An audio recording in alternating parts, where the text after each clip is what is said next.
Hello everyone, greetings. ये money matters की series का पहला वीडियो है एंड इस वीडियो का मेन मोटिव बस इतना है कि जो भी फाइनेंशियल नॉलेज है उसको इजी टर्म्स में कैसे बताया जाए। मतलब इतना आसान एक सॉर्ट ऑफ विजडम ट्रांसफ़र करने का एफर्ट है कि आप अपने आप से खुद से पता कर सकते हैं कि आपको कहाँ इन्वेस्ट करना है कि नहीं करना है, क्या करना चाहिए, क्या नहीं करना चाहिए। एंड मैं कोई एक्सपर्ट नहीं हूँ, बिल्कुल भी नहीं। I am just a learner. So start करते हैं इस वीडियो को। इस वीडियो का टॉपिक है पर्टिकुलरली कि पैसा जो है वो सेविंग्स अकाउंट में ज़्यादा स्टोर करना बेनिफिशियल नहीं होता है। किन चीज़ों में हम स्टोर कर सकते हैं वो हम बाद में नेक्स्ट वीडियो में डिस्कस करेंगे। बस इस वीडियो का सिंपल सा टॉपिक है कि पैसे को सेविंग्स अकाउंट में क्यों नहीं रखना चाहिए। ओके। और मतलब ऐसा सुना तो क्योंकि आजकल का बहुत हाइप है, म्यूचुअल फंड्स, यहाँ इन्वेस्ट करो वो करो, तो सुना तो सबने होगा कि सेविंग्स अकाउंट में पैसा क्यों नहीं रखना चाहिए। बट समझ में नहीं आता। जैसे हमने सुना होगा कि लॉस होता है अगर हम सेविंग्स अकाउंट में रखते हैं, तो कैसे लॉस होता है। अब एक सिंपल सा क्वेश्चन है, पैसा हमने मान लो मैंने 100 रुपए रखा हुआ है, तो 100 रुपए का तो 100 रुपए रहेगा, ऊपर से इंटरेस्ट अलग से मिल रहा है। तो लोग बोलते हैं कि लॉस हो रहा है, कैसे हो रहा है। अब इसको आसानी से समझ कैसे सकते हैं कि लॉस एक्चुअल में हो रहा है कि नहीं हो रहा है, कैसे हो रहा है, ये कैसे हम समझेंगे। ओके। तो सबसे पहले ये एक वीडियो है, ये एक मतलब एक फॉर्मेट है जो मैंने प्रिपेयर किया है, एक चार्ट प्रिपेयर किया है। और उसको इसको देखने से पहले दो तीन चीज़ें बस हमें और देखना है कि सेविंग्स अकाउंट में जो इंटरेस्ट मिलता है वो कितना होता है। अब इंटरेस्ट क्या होता है, मान लीजिए आपने 100 रुपए जमा किए, तो आपको 1 साल बाद बैंक 3 रुपए एक्स्ट्रा देगा। 3 से 4% होता है सर सेविंग्स अकाउंट में जो इंटरेस्ट मिलता है। बैंक आपको इसलिए देता है क्योंकि आप अपना पैसा बैंक के साथ रख रहे हो। अब बैंक को क्या प्रॉफिट होता है कि बैंक बैंक वो पैसा कहीं और इन्वेस्ट करता है और वो पैसा अलग से ग्रो होता है। तो उस वजह से बैंक को प्रॉफिट होता है, अपने प्रॉफिट में से कुछ प्रॉफिट वो निकाल के आपको देता है। तो इन शॉर्ट, जो बैंक में इंटरेस्ट मिलता है वो 3 से 4% मिलता है। मतलब अगर आपने 100 रुपए रखा बैंक में, तो क्योंकि आपने उस बैंक को चुना और बैंक इस वजह से आपको अपने साइड से 3 रुपए एक्स्ट्रा देगा, मतलब 3 से 4% मिलता है इस तरह से। एक चीज़ हमें ये समझनी है, दूसरी चीज़ हमें ये समझनी है कि इन्फ्लेशन रेट क्या होता है। अब इन्फ्लेशन क्या होता है? इन्फ्लेशन मतलब जैसे कि पेट्रोल कुछ टाइम पहले कुछ और अमाउंट का मिलता था, आज कुछ और अमाउंट का मिला, 1 साल पहले कुछ और था, 2 साल मतलब पेट्रोल के प्राइसेस धीरे-धीरे बढ़ते जा रहे हैं। या कुछ स्पेसिफिक चीज़ें होती हैं जिनका प्राइस कम होता जाता है। जैसे कोई कोई आइटम था जो पहले फॉरेन मार्केट में मिलता था, बट अब इंडियन मार्केट्स में खुद से प्रोड्यूस हो रहा है, इसलिए उसका प्राइस धीरे-धीरे कम हो रहा है। तो ये सारी चीज़ें, जैसे नमक का प्राइस, आयोडीन आयोडीन वाले नमक का प्राइस एक टाइम पे बहुत ज़्यादा था। अभी अभी इस टाइम पे मतलब आयोडाइज़्ड नमक मतलब बहुत कॉमन है, बहुत ही रेडिली अवेलेबल है।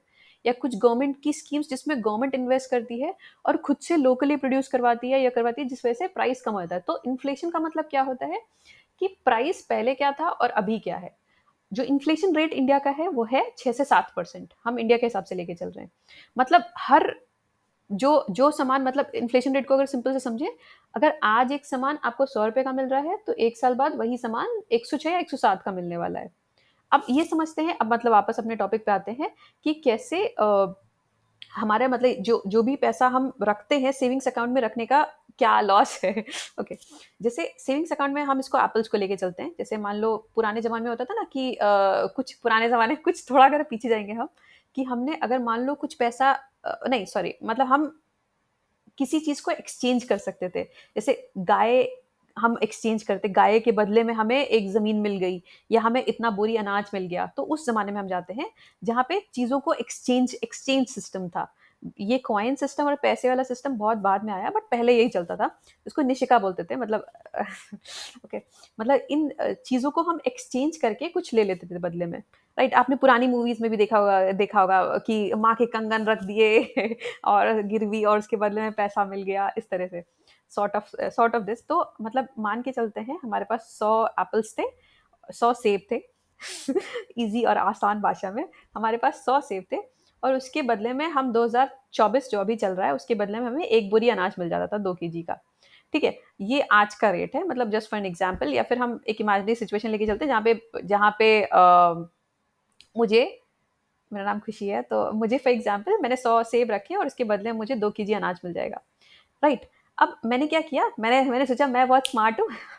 अब मैं इस सेव को क्या करूँगी, मैं बैंक को रखने के लिए दूँगी 1 साल तक, ताकि सेव जो है ना सेफ रहेंगे और अगले साल मुझे काम आ जाएँगे। मतलब 2025 में मुझे काम आ जाएगा। तो मैंने जो भी एक्स्ट्रा मेहनत किया, उसके बाद मैंने सेव इकट्ठा किया 100 सेव, और उसको मैंने सेविंग्स अकाउंट में डाल दिया, मतलब किसी बैंक के पास दे दिया। अब क्योंकि मैंने उस बैंक में अपने सेब रखवाए, तो इस वजह से बैंक ने क्या किया, उसमें 3 सेब और एक्स्ट्रा डाल दिए। यानी अब मेरे पास टोटल कितने हो गए, 103 सेब। राइट, अब मुझे मेरे पास 2024 सॉरी 2024 2025 तक, मतलब 2025 के स्टार्टिंग में मेरे पास जो हो गए वो 103 सेव हो गए। अब बात ये है कि मुझे लॉस कैसे हुआ और ये फायदे का सौदा क्यों नहीं है? क्योंकि जैसे हमने पहले डिस्कस किया था कि चीज़ों का रेट बढ़ता है, राइट? तो ये जो सामान पहले 100 रुपए का मिलता था, अब उसका प्राइस हो गया 6 से 7% के हिसाब से, जो इन्फ्लेशन रेट है इंडिया का, वो 106 हो गया। तो अब ये मेरे पास तो टोटल 103 का सामान है, लेकिन उसके बदले में मुझे 106 का सामान नहीं मिलेगा। तो लॉजिकली अगर, मतलब अगर प्रैक्टिकली देखा है, तो हमें कोई लॉस नहीं है, मतलब हमारा पैसा जितना था उससे ज़्यादा बढ़ा, लेकिन वैल्यू के टर्म्स में हमें लॉस हुआ। वैल्यू का मतलब क्या? जो मैगी पहले 10 रुपए की मिलती थी, 5 रुपए की मिलती थी, आज जो मैगी 14 रुपए की मिलती है, या दूध का प्राइस जो है वो अभी अभी रिसेंटली जो इंक्रीज हुआ है, वो प्राइस मतलब उतने ही प्राइस में हम नहीं खरीद पा रहे हैं। तो अगर हमने ये पैसा, ये एप्पल कहीं और सही जगह लगाए होते, तो हम इस चीज़ को या इससे ज़्यादा चीज़ों को खरीद पाते। तो इस तरह से मतलब हमें वैल्यू के टर्म्स में लॉस हो रहा है। अमाउंट तो फिक्स्ड है और अमाउंट इन टर्न बढ़ता जा रहा है। तो ये मतलब समझने वाली चीज़ है कि अगर हम पैसा सेविंग्स अकाउंट में लगाते हैं, तो हमें लॉस एक्चुअल में होता कैसे है? मतलब नंबर के टर्म्स में कोई लॉस नहीं होता है, बट वैल्यू के टर्म्स में लॉस होता है, जो कि एक्चुअल में मतलब मायने रखता है। जैसे कि जैसे मतलब वही मैंने मैगी का एग्जाम्पल दिया, ऑयल का एग्जाम्पल दिया, तो आप मतलब वो चीज़ नहीं खरीद पाओगे। हम नेक्स्ट वीडियो में देखेंगे कि बेटर ऑप्शन क्या हो सकता है, प्लस ये भी देखेंगे कि अगर हम सेविंग्स, क्योंकि अगर हमें सेविंग्स अकाउंट में कुछ तो अमाउंट रखना पड़ेगा ना, तो क्या सेफ अमाउंट है जो हम रख सकते हैं, जो हमें मुसीबत के समय काम आ सकता है, इस तरह से। Thank you so much for listening.